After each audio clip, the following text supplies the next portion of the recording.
sampai di mikot setelah kita sholat 2 rakaat, kemudian kita naik di atas bis, baru kemudian kita berniat masuk dalam ihram. Kita katakan labbaik Allahumma umrah. Ya Allah, aku memenuhi panggilanmu untuk melaksanakan umrah. Nah, proses itu namanya berihram. Proses masuk dalam manasik umrah tersebut namanya ihram. Ihram dalam bahasa Arab dari ahrama yuhrimu ihraman, artinya pengharaman. Pengharaman apa? Tadinya sebelum umrah kita boleh pakai minyak wangi, sebelum umrah kita boleh menggauli istri, sebelum umrah kita laki-laki boleh pakai topi, boleh pakai baju, boleh pakai celana. Tatkala kita mengatakan labbaik Allahumma umrah, berarti kita berihram, artinya mengharamkan itu semua. Mengharamkan itu semua. Itu namanya ihram. Dan ini mirip dengan salat.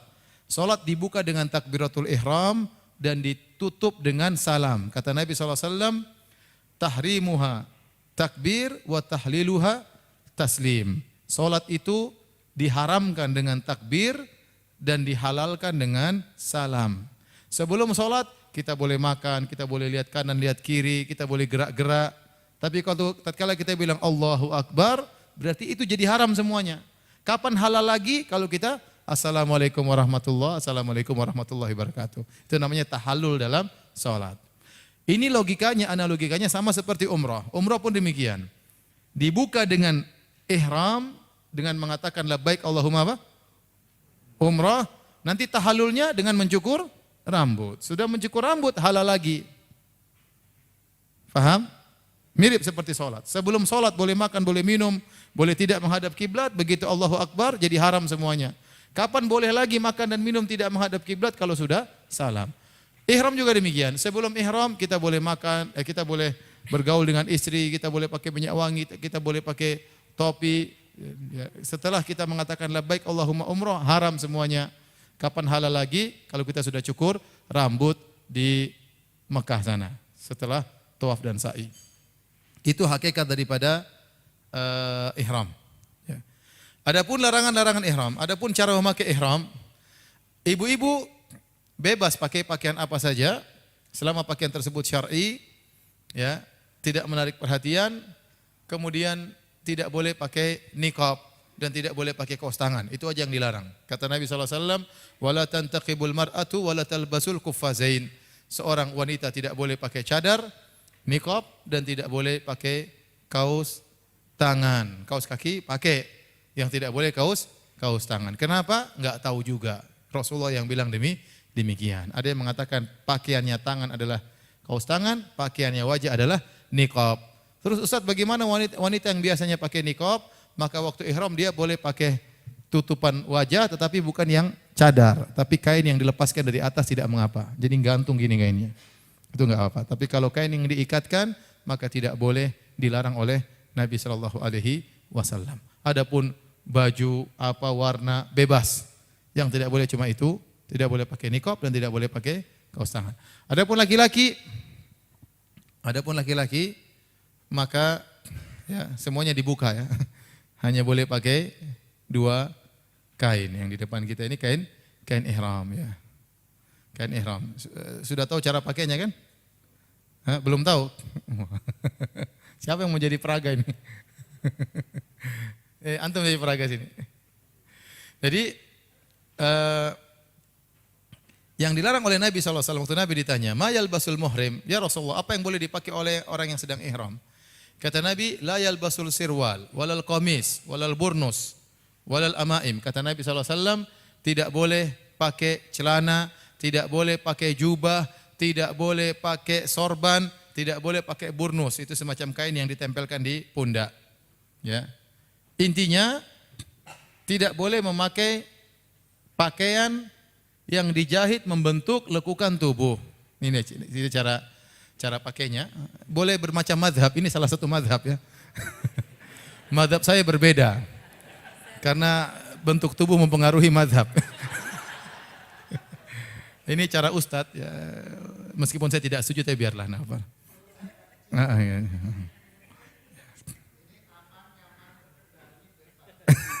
Aman, nyaman, terkendali ya. Ya masing-masing ya intinya. Ya.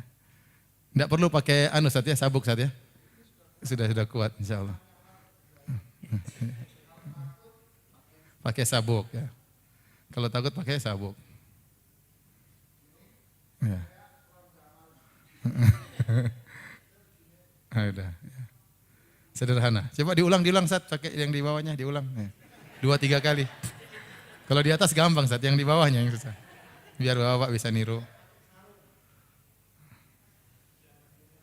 Ya.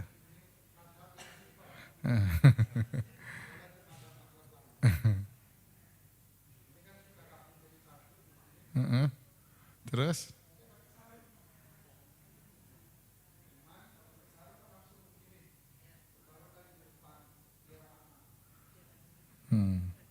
Masya Allah.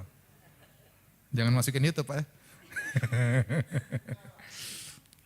Sudah paham? Ulangi lagi sekali lagi.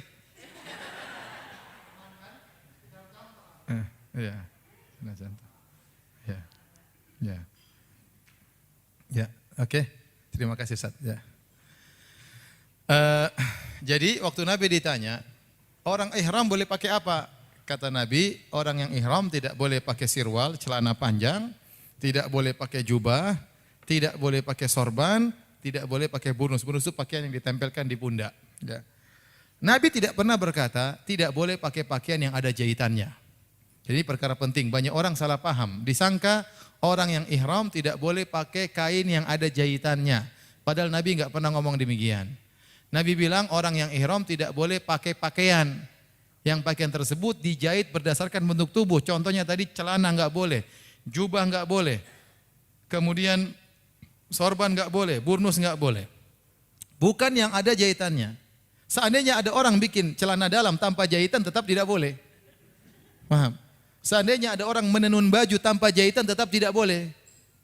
Karena yang dilarang bukan yang ada jahitannya, tetapi yang membentuk anggota apa? Tubuh. Bisa dipahami? Contoh, sekarang kita pakai baju ihram. Tahu-tahu ada jahitannya di situ, Munatur, the best misalnya. Misalnya. Sama Ustadz Firanda maksudnya. Jadi itu ada jahitannya, boleh atau tidak boleh, enggak ada masalah meskipun dijahit. Karena bukan itu yang dilarang. Rasul tidak pernah mengatakan tidak boleh yang ada jahitannya. Sehingga banyak orang salah paham menyangka semua yang ada jahitannya enggak boleh.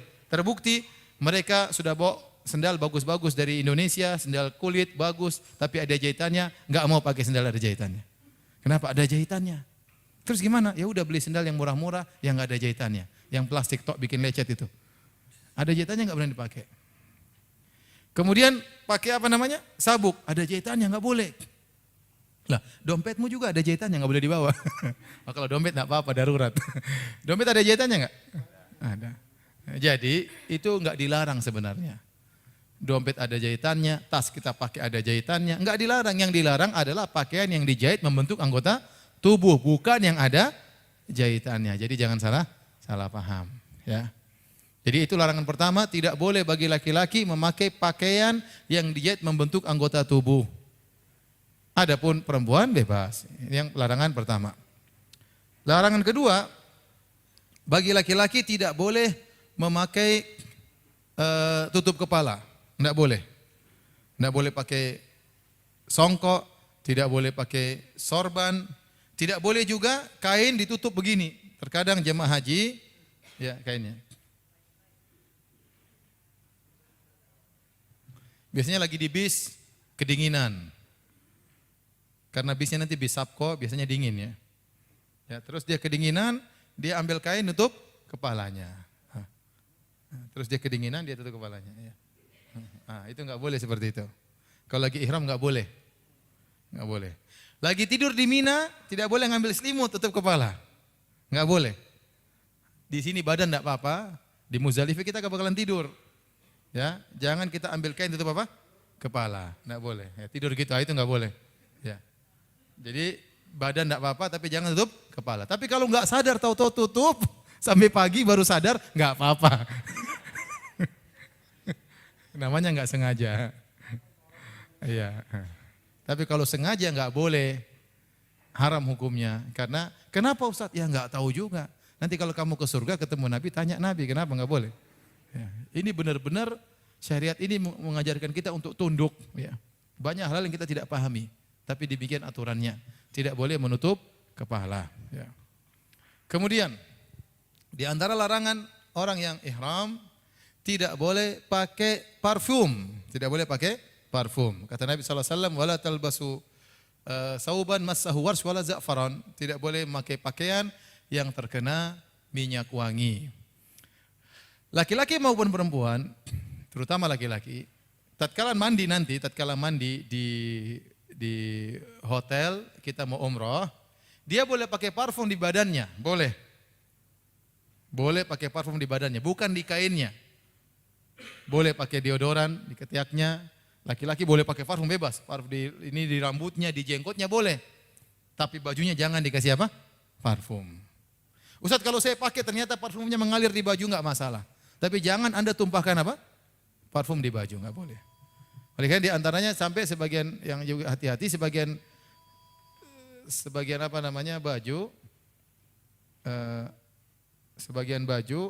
ihram dicuci pakai molto, sebaiknya jangan. Jangan dicuci pakai apa? Molto, karena aromanya benar-benar apa? Kuat. Itu memang pewangi, molto kan pewangi kan? Iya, itu tidak boleh. Maka kalau ada pakaian ihram yang dicuci dengan molto harus dicuci lagi. Harus dicuci lagi, karena itu dilarang. Yang larang Nabi SAW. Nah, ibu-ibu juga demikian. Ibu-ibu mungkin mau ihram, kemudian pakai deodoran, enggak ada masalah. Ya. Pakai deodoran enggak ada masalah. Ya, tapi jangan bajunya dikasih apa? Parfum. Taib, yang dimaksud dengan parfum adalah pewangi. Semua yang menimbulkan wangian sebaiknya dijauhi. Sebaiknya dijauhi. Ya. Di antaranya misalnya tisu basah yang beraroma. Banyak tisu basah yang ada parfumnya, tidak boleh dipakai. Di antaranya lipstik labelo yang membuat lembab apa? Karena nanti kita musim panas.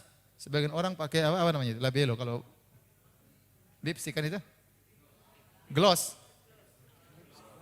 Lips gloss. Ya itulah pokoknya. Ya. Tadi saya sudah pentil apa saya bingung, ini lagi saya bingung. Lips gloss. Ini pakai tidak boleh yang beraroma. Ada yang beraroma, ada yang tidak beraroma. Kalau yang beraroma tidak boleh. Demikian juga aroma terapi. Ada minyak angin yang beraroma terapi itu benar-benar harum. Itu juga tidak boleh dipakai. Ustadz, kalau pakai balsam gimana? Kalau balsam bukan minyak wangi, enggak apa-apa. Belum ada sampai sekarang orang yang pakai balsam jadikan minyak wangi. Belum saya temukan. Jadi balsam bukan minyak wangi. Ustadz pakai minyak kayu putih boleh, itu bukan minyak wangi. Minyak lawang tidak mengapa. Minyak kampak tidak mengapa. Minyak gosok tidak mengapa. Minyak kelapa tidak apa-apa, itu semua bukan minyak wangi. Minyak goreng juga tidak apa-apa. Yang tidak boleh adalah minyak wangi. Jadi hati-hati, ya, sering orang-orang lupa kalau di tisu ada minyak wangi. Ada berparfum, tisu basah berparfum, ini tidak boleh dipakai. Adapun makan jeruknya harum nggak ada masalah. Itu bukan minyak wangi. Ya, nggak usah lah. Ada kalau pakai sabun lebih hati-hati, pakai sabun ihram. Di sana dijual sabun ihram tidak beraroma, itu lebih hati-hati. Lebih hati-hati. Kalau pakai odol, usahakan odol yang putih, yang wajar, yang mint doang ya. Lebih afdal, lebih hati-hati agar kita tidak timbul dalam masalah khilaf-khilaf. Lebih baik Pepsodent yang yang putih saja. Ya, yang ori atau Pepsodent dan yang lainnya ya. Jangan yang beraroma ya, enggak ada masalah. Jadi nanti kalau ibu-ibu sedang ihram di Mina berhari-hari boleh sikat gigi, boleh pakai sabun tapi sabun yang tadi. Sabun yang apa? Sabun ihram ya. Paham? Baik.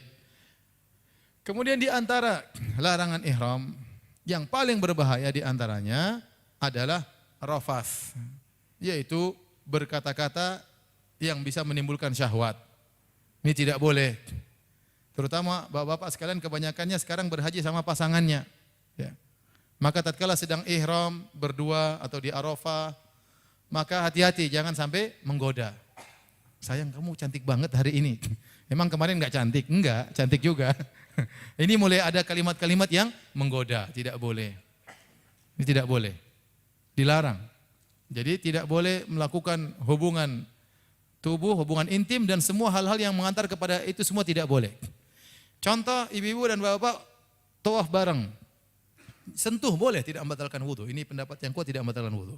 Tapi sentuhannya yang wajar. Sentuh yang wajar, jangan diulas-ulas ya. Ini nanti bisa menimbulkan syahwat ya.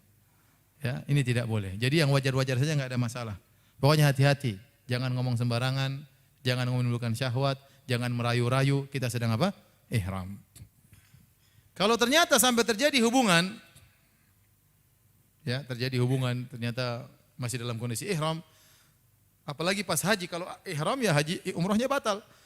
Kalau pas berhubungan sedang ihram, kemudian berhubungan tatkala haji, hajinya batal. Pertama hajinya batal, yang kedua harus nyembelih onta. Yang ketiga harus lanjutkan, tidak boleh langsung pulang. Harus lanjutkan sampai selesai. Yang keempat harus haji lagi tahun depan. Makanya bayar lagi komunator. Makanya hati-hati, jangan sampai melanggar. Ini larangan yang paling keras adalah menggauli wanita atau merayu wanita. Makanya di antara kata para ulama, apa hikmahnya kita dilarang untuk pakai parfum? Karena parfum itu menimbulkan syahwat. Maka jangan pakai parfum, tidak boleh sama sekali. Kemudian di antara larangan ihram adalah tidak boleh berburu, dan insya Allah kita enggak berburu ya.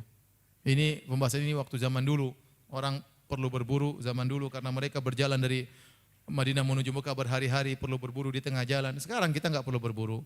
Pokoknya kita naik dari Madinah, nanti sampai di hotel, kita berburu di hotel, makanan sudah siap, tinggal dimakan ya. Kemudian di antara larangan, tidak boleh menikah dan tidak boleh menikahkan. Ya. Kita juga enggak ya, siapa juga mau menikah, siapa juga mau menikahkan. Sudah cukup satu aja. Jadi tidak boleh. Ini di antara larangan ihram ya. Ada lagi Ustaz? Tidak boleh mencabut bulu ketiak, tidak boleh mencukur rambut, tidak boleh mencabut bulu ketiak, tidak boleh potong kuku, tidak boleh. Jadi kalau ketiaknya gatal digini-gini aja, jangan dicabut. Ya. Ya. Kuku juga tidak boleh potong kuku. Makanya tadi kita katakan sebelum berangkat umroh kita potong kuku, cabut yang perlu dicabut, cukur yang perlu dicukur, supaya nanti tatkala kita ihram tidak perlu mencukur-cukur, tidak perlu mencabut-cabut. Ya. Karena itu semuanya dilarang. Kapan halal lagi kalau kita sudah tahallul? Kapan halal lagi kalau kita sudah tahallul? Kalau kita umrah, kita sudah mencukur rambut, sudah tawaf sa'i cukur rambut, maka halal lagi. Dan ini perkara yang penting. Bahwasanya setelah kita berumrah, kita boleh berhubungan lagi dengan istri kita. Boleh. Ini banyak jemaah haji tidak tahu. Jemaah haji banyak menyangka pokoknya enggak boleh berhubungan kecuali setelah haji. Jadi mereka menderita ya. Sampai ada orang pernah tanya sama saya, Ustadz, bolehkah kita berhubungan istri? Saya bilang boleh. Dia langsung teriak, langsung pergi. Tidak tahu kenapa, histeris, langsung pergi. Ini kejadian. Mungkin udah puasa lama gitu. Karena kata orang kalau sudah semakin lama di sana semuanya kelihatan cantik ya. Ya. Bahkan Afrika pun cantik di sana. Semuanya cantik. Karena ya dia nahan ya. Oleh karenanya yang tidak boleh tatkala sedang ihram tidak boleh berhubungan dengan keluarga. Tetapi setelah umrah boleh berhubungan dengan apa?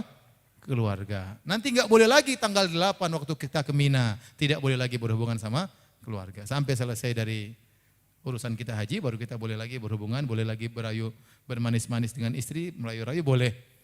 Ya, paham? Bapak Ibu yang rahmatillah subhanahu wa ta'ala. Taib.